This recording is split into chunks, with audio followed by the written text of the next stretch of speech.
Здравейте! Днес ще правим. Пригответе се с мен да учим на игра. Да ви кажа, че е лято. Вие трябва да знаете, че е лято, разбира се. Така, говоря само глупости. Така, нека да започваме с подготовката. Първото ми решение е, че трябва да си оправя лицето. Понеже камерата е накриво. Така, сега го осъзнах.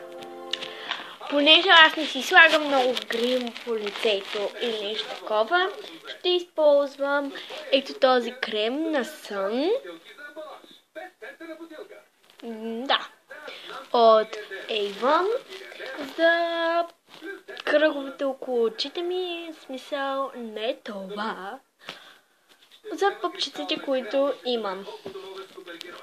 Следващото нещо е този гланц, който изглежда само така от вънка, но всъщност е такъв от вътре.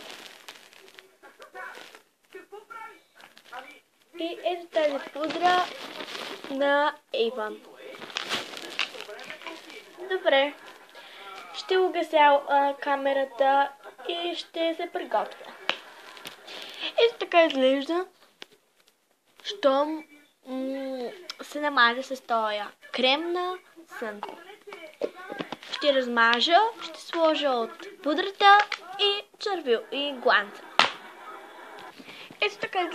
Ето така изглеждам, щом съм се направила всичките неща около лицето. Всъщност аз не си слагам това и в момента не си сложим, защото моята кожа по принцип е прекалено червена и не съм бледа. Така, следващата стъпка е облеклото за лятото, може така да се каже, за излизането навън.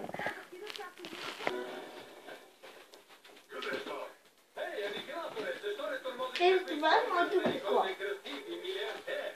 Един чисто черен клип и ето тази лъжчица. Влекох се по-топло, защото навънка е студено. Нарете за косата ми. Прическата не е чак толкова голяма особеност. Просто взех едната си коса отзади и я вързах на опашка, а другата я пуснах.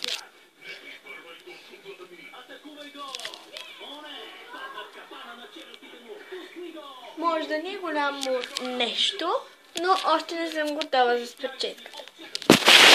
Може и това да го завърша така и ще се получи долу-горе добре. Ето, готови сме с прическата.